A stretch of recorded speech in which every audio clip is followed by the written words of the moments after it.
دیا۔ بین المذاہب اور بین المسالک اتحاد و یکجہتی کا مظہر اور عزاداری کے مرکز کوٹلی امام حسین کی زمین ہتھیانے کے خلاف تحریک نفاذ فقہ جعفریہ کا دو ٹوک موقف۔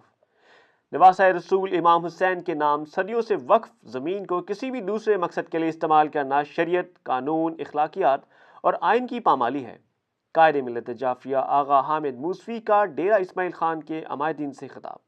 ڈیرہ اسماعیل خان میں تقسیم ہند سے قبل ہندوؤں کی بہت بڑی تعداد آباد تھی۔ انہی میں سے ایک ہندو بہاری لال نے 317 کنال کی وسیع اراضی نواسہ رسول امام حسین علیہ السلام کی محبت میں وقف کر دی۔ بہاری لال کی عقیدت کا بارگاہ امام حسین میں قبولیت کا نتیجہ یہ نکلا کہ یہ مقام دریائے سندھ کے مغربی کنارے پر آباد شہر ڈیرہ اسماعیل خان میں نہ صرف عزاداری کا مرکز بنا بلکہ بین المذاہب اور بین المسالک اتحاد و یکجہتی کا مظہر بھی بن گیا۔ کوٹلی امام حسین میں روز عاشور کے تمام جلوس اختتام پذیر ہوتے ہیں۔ یہاں موجود شبیہ روضہ امام حسین علیہ السلام، روضہ غازی عباس علیہ السلام اور شبیہ زری سیدہ زینب سلام اللہ علیہا پر بلا تفریق مذہب و مسلک عقیدت مند اسی وارفتگی اور محبت کے جذبے کے ساتھ حاضری دیتے نظر آتے ہیں جیسے کربلا و دمشق میں موجود ہوں۔ کوٹلی امام حسین صرف ایک مذہبی مرکز ہی نہیں، ایک تہذیبی مرکز بھی ہے۔ کوٹلی امام حسین میں ہی گنج شہداء بھی موجود ہے جو دہشت گردی کے بے رحم تھپیڑوں کا نشانہ بننے والے قوم کے بیٹوں کی آخری آرام گاہ ہے، جن کے خون کی مقروض پوری قوم اور ریاست ہے۔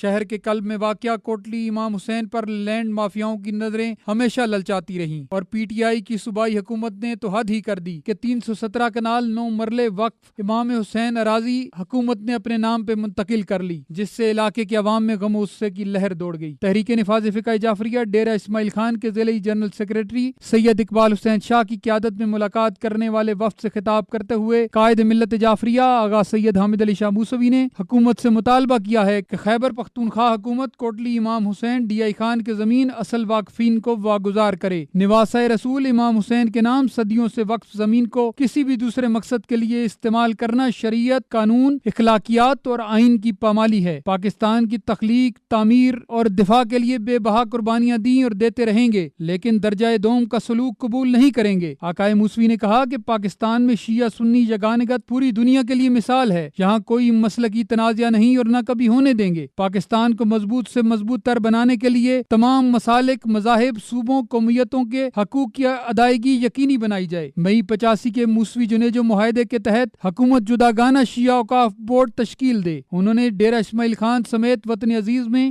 دہشت گردی کا نشانہ بننے والے پاک فوج اور قوم کے شہیدوں کو سلام پیش کرتے ہوئے کہا کہ ہم شہداء کا خون کبھی رائے گاہ نہیں جانے دیں گے۔ ڈیرہ اسماعیل خان کے معصوم شہریوں کو خون سے نہلانے والی کالعدم جماعتوں کے بارے میں قائد محترم کا کہنا تھا کہ دہشت گردی پھیلانے والوں سے ڈیل یا ڈھیل منظور نہیں۔ انتہا پسندی اور دہشت پھیلانے والے گروپوں کا شیعہ سنی سے کوئی تعلق نہیں۔ عوام کو لڑانے والی کالعدم جماعتیں قانون کا گھیرا تنگ ہونے پر باہم ایک ہو جاتی ہیں۔ عوام اور حکمرانوں کو ان انسانیت دشمنوں سے ہوشیار اور خبردار رہنا ہوگا۔